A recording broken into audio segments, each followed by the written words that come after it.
Nade-depress po ako. Minsan po, sinusuntok ko yung ulo ko na sinasarili ko lang po. Gabi-gabi po, lagi kong iniisip kung paano ko susolusyonan yung problemang to. Po, mga ilang araw po, nanghihiram po siya sa akin ng pera. Halagang 5,000. Tapos sabay send po nung picture po namin sa loob po ng motel.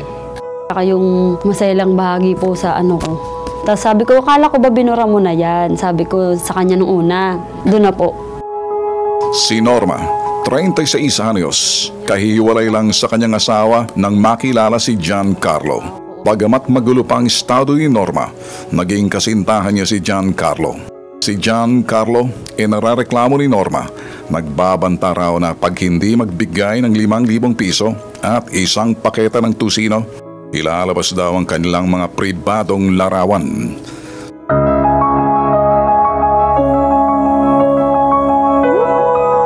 Sa umpisa, sumusunod si Norma sa kahilingan ni Giancarlo. Subalit umabot sa puntong pumapalya na si Norma sa mga hinihingi ni Giancarlo.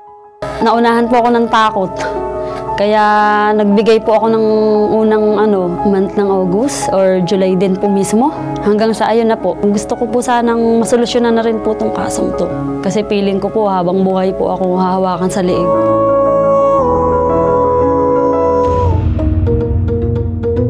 Isa si Norma sa maraming tao na matyagang naghintay at pumila sa aming public service. Dahil sensitibo ang kanyang reklamo, hiniwalay ng bitag si Norma. Ora mismo, agad nagsagawa ng surveillance ang bitag team sa lugar kung saan nakatagdang magkikita si Norma at Giancarlo.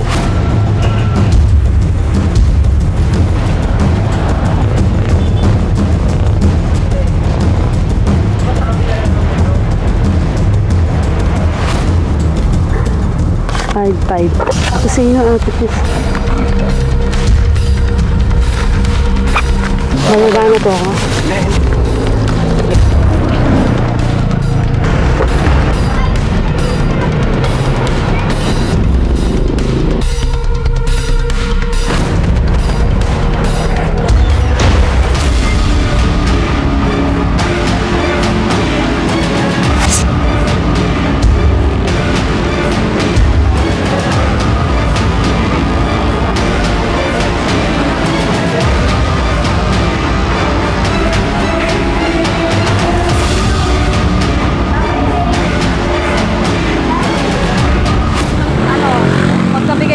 Titigilan mo na ako.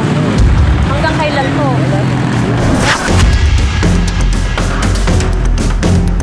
Wala na, sigurado ka? Mangangako ka sa akin na ipablock mo na ako? Ay, hindi pa?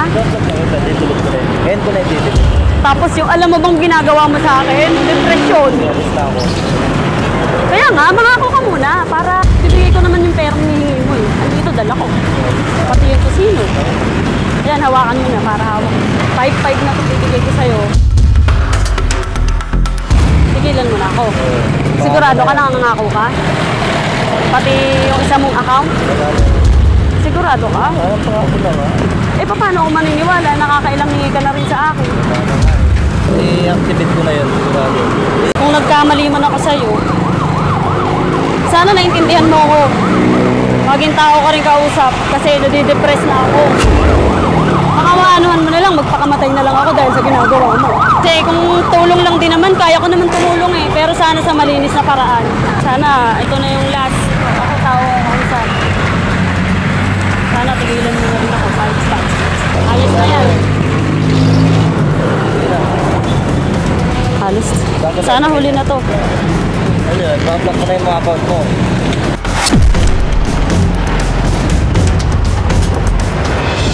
Yung namit ko po, dati, ito po yung nakamit ko din po ngayon. Wala pong duda, siya po. Siya yung nakaharap mo kanina? Siya po yung nakaharap ko kanina. Ito po. Bali 5-5 po na ibigay ko. Naiabot ko po, pati po yung hinihingi niyang kusino. Hindi po siya mapakali. At gusto niya po talaga, abutan lang talaga kami. Wala nang matagal na usapan. Parang gusto niyang kumiss kanina, lumalayo po ako. Medyo kabado po ako, tapos parang garal-gal yung boses ko sa kaba. Gusto ko po magsisigaw dahil sa sobrang galit dahil sa supervision na rin na binibigay niya sa akin. Sinabi niya po na titigilan niya na raw po ako, na ibablock niya na raw po ako at didelete niya na raw po yung account niya na ginagamit po na pang-blackmail sa akin.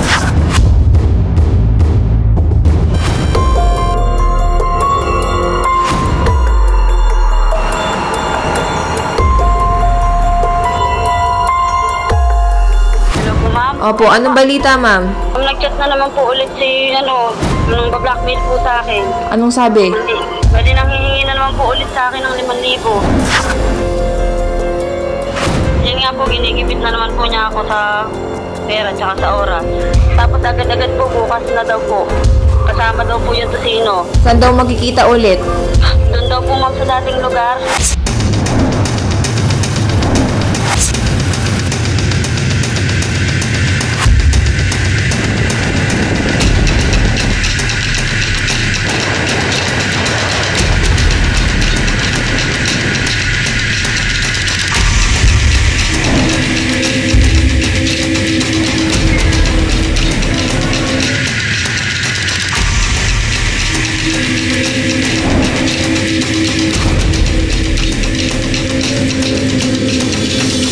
Target natin ngayon si alias Juan Carlos.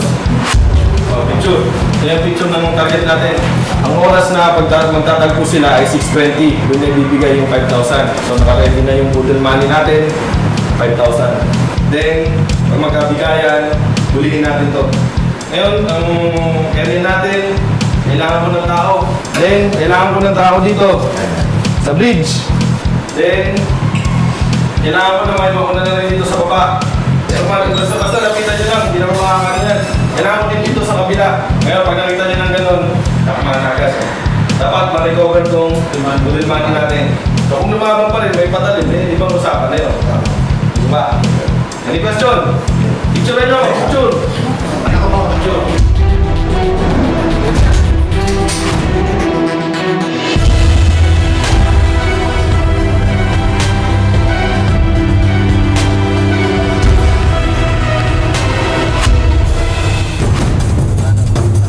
Kabila na Jollibee. Saan ba? Doon sa kabila? Yan po, yan na po. Iikot lang naman po.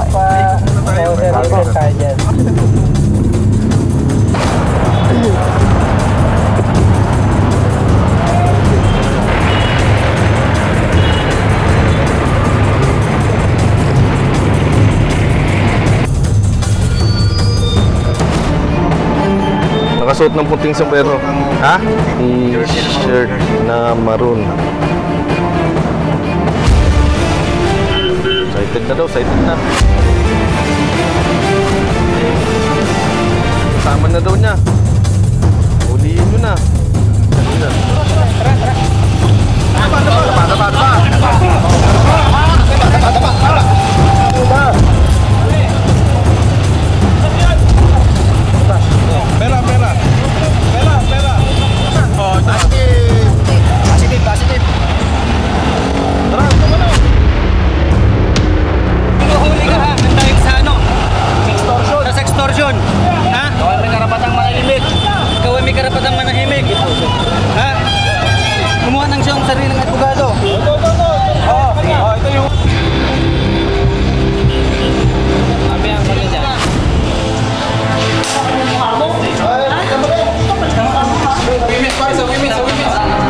Yung mga tao na nagpapakita ng kahinaan, kahit na sabihin mo through text lang, and sometimes if you're so sensitive and emotionally down, you fall for this person. Ang mga babae, unang-una napaka-romantic, yung emotional. Ang tendency, they look at love as something that you have to romanticize. Palagi kang nandun sa honeymoon stage pag merong nagkagusto sa'yo, lalo na kung nagugustuhan mo yung tao. So never mo na-realize yung part na yung imperfections niya can put you into danger. But the imperfections of criminality, the imperfections of being manipulative and not trustworthy, kaya nga sinasabi, instinct of a woman. Instinctive tayo eh. Pero ang mahirap, ang lalaki, intuitive, inuunahan ka.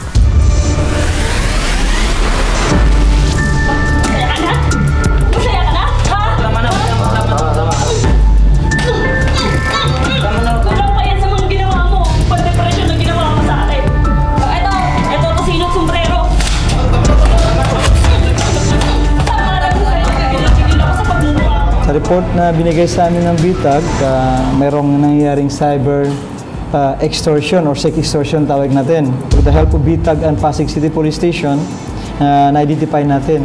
And na-aristo itong subject na si Jonathan Malong Reyes.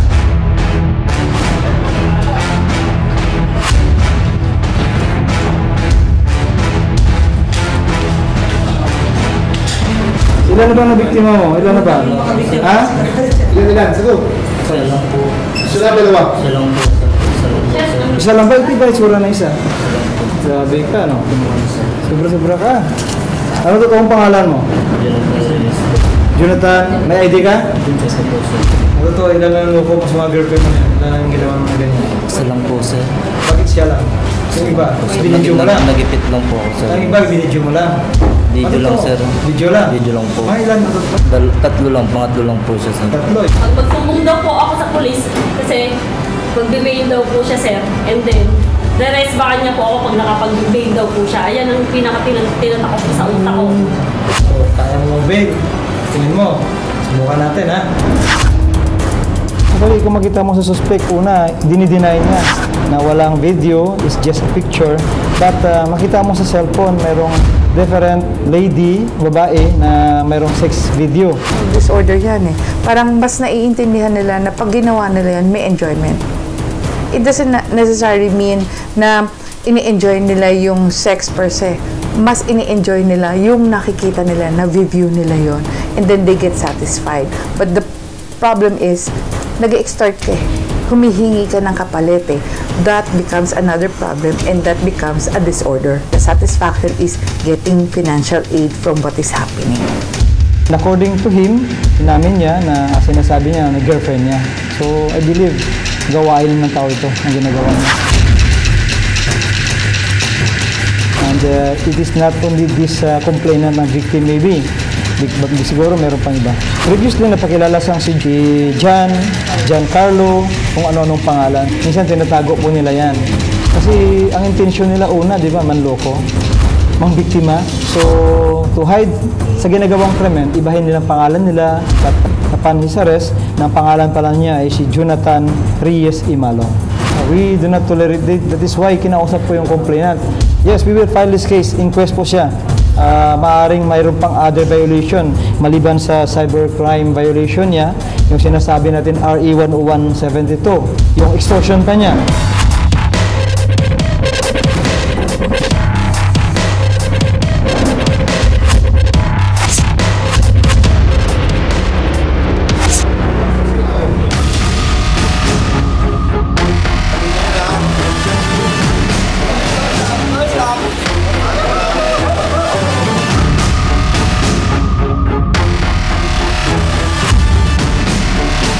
Babalaan ng bitag pambansang sumbungan, huwag pumayag magpakuha ng larawan o video sa inyong kabiak o karelasyon sa inyong mga pribadong sandali.